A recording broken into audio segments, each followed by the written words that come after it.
Барлықтарыңа сәлем, құрметті жақсыларым. Бүгінгі түсірілімдерде сіздерге көптен бері әр ай сайын түсіріп отырамын. Көптен бері түсірілмеген жаңағы не жаңалық, не өзгеріс терезелердің алдында. Бұйыртса бүгін жылыжайымды жаңартайын деп жатырмын. Аллах бұйыртса. Сол туралы онда арттан көрсетемін. Мешок алып жаңағыдай.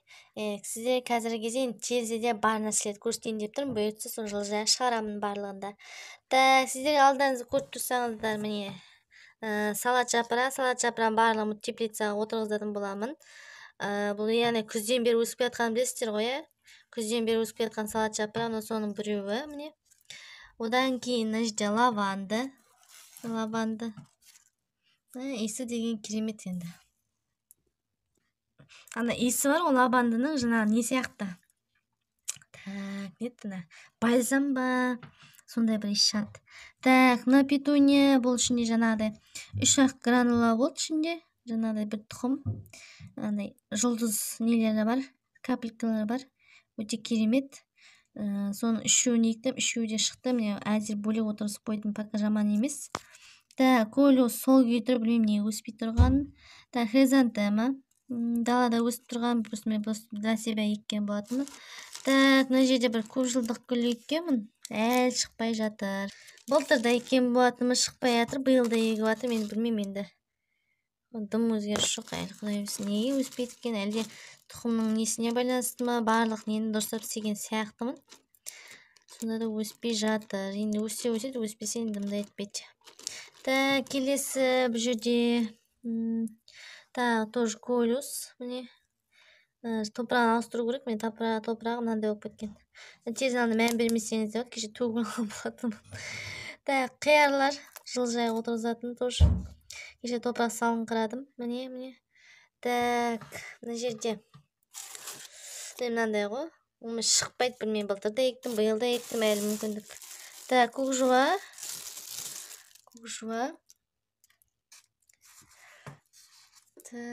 Келесі. Мынау жаңа білесіздер сценария. Бұл ең бір шет еккен сценариям болатын. Бұнда несі бөлек-бөлек отырғызу керек. Мен жапырақтарым жайлап ақшылықтан шығып жатыр, әдемі болды. Бөлек-бөлек отырғызу керек, оны қайда? Оны кеуілімне жаңа шығып жатса қараңсаңыздар. Бұлар шығып үлгермейді ғой енді. Мына жерде мешогынан ашайын қазір. Міне қарасаңыздар, бұл априетта деген көп жылдық жерге кілем ұқсап жайылып өсетін көп жылдық гүл. Бұйыртса тұқымдарда болады. Сосын сіздер күшті бір нені көрсетейін. Менің петунияларым сіздермен бірге еккен. Міне қарасаңыздар, қандай әдемі, өте керемет.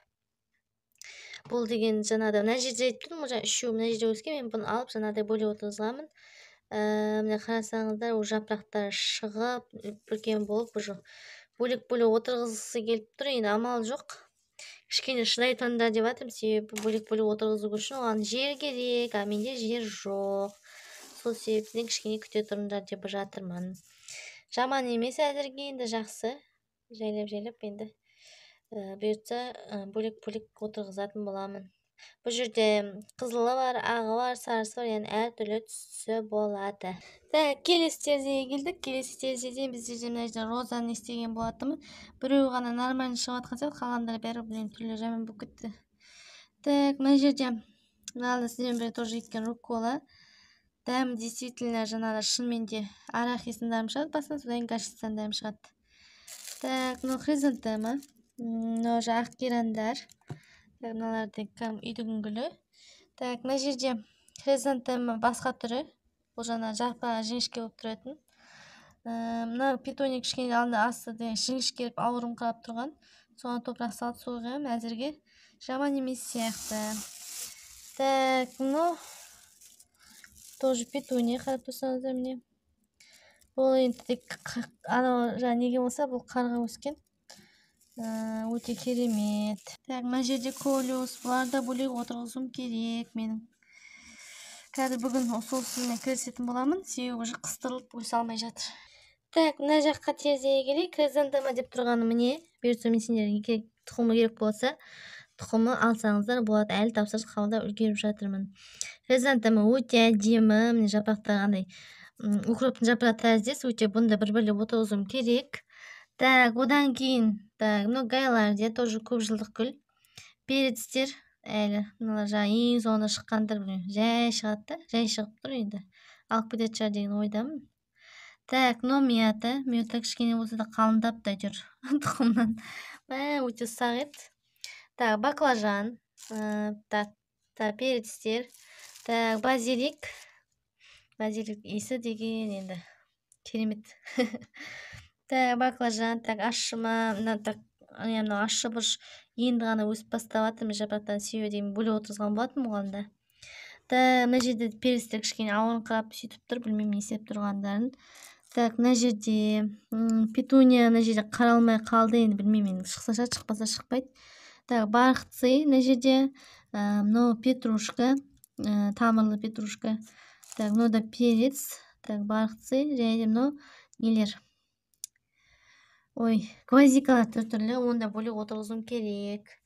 Так, басқа мына жерде не бар? Так, лобелия бар. Так, мынау мына жерде львиный зев. Антиурим можно, кажется. Әлде білмейтін ма? Не екен?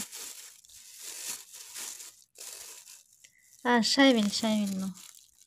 Бұл жаман емес, жайлап шығып жатыр. Мына жерде көлістен тек біреу алып кетті, үшеу алып кетті. Мынау екеуі ұқсас, мынау өліп қалды. Білмеймін не өліп қалған, не жетіспеген. Бірақ жаман шығып кетқан сияқты, білмеймін, көзіміз тағы да. Ауырып, әйтеуір оңбай жатыр. Қалғандарына сөйтіп жаңағыда не істеуім керек? Ауыстыруым. Так, мынау бізде виола енді ондай схожестіні.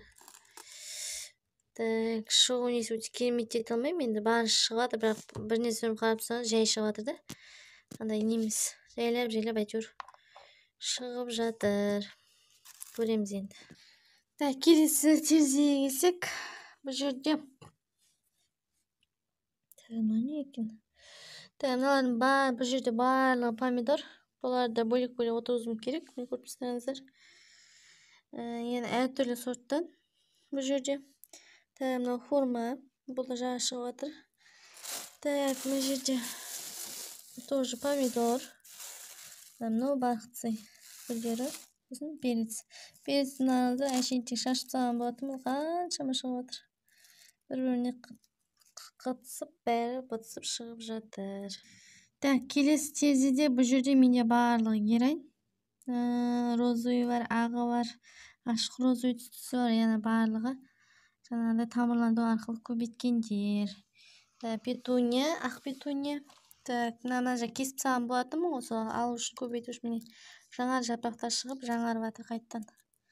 Міне жерде көбейіп. Так, мына жерде тоже гераньдар артық. Так, мынау егіп қойғаным, және де мына жерде тоже өсіп жатқандар жаңарып жатыр.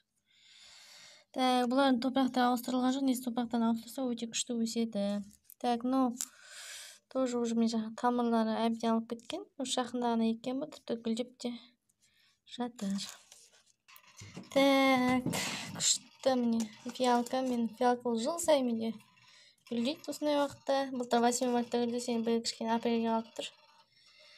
Өте ерекше, атын ұмытып қалып тұр, бірдеме деген әйтеуір. Өте ерекше. Жапырақтан алып көбейткен болатынмын, бірақ шынымды айтайын. Содан кейін жапырақты алмай кеттім. Жапырақтан көбейтсе деген жапырақтан көбейту енді. Біреуден алған болатынмын, жапырақтан әртүрлі сортынан. Онымен жапырақтан көбейту өте қиын екен. Соны білдім. Сосын ұзақ процесті 5-6 айда, 1 жылда барып осындай уақыт күйге жетіп, сосын барып гүлдейді. Лучше сіздер жаңағыдай кішкентай кезінен гашуаны алған жақсы. Мен арзанға 100 теңгеден боласын, каждый жапырағын алған болатынмын. Солай. Так, мына жерде мынандай гүл бар. Так, өзімнің сельдері. Басқа ешқандай жаңалық жоқ. Так, жайде міне.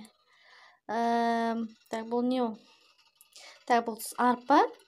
Тауыққа да беріп жатырық, өзіміз де жеп жатырық. Яғни көк шөп. Қазір тауыққа қиып берем. Себебі витамин. Солай, басқа әзірлі сөзімде ешқандай ештеңе жоқ. Канал жазуды ұмытпаңыздар. Бұйырса ай сайын осылай түсіріп отыратын боламын.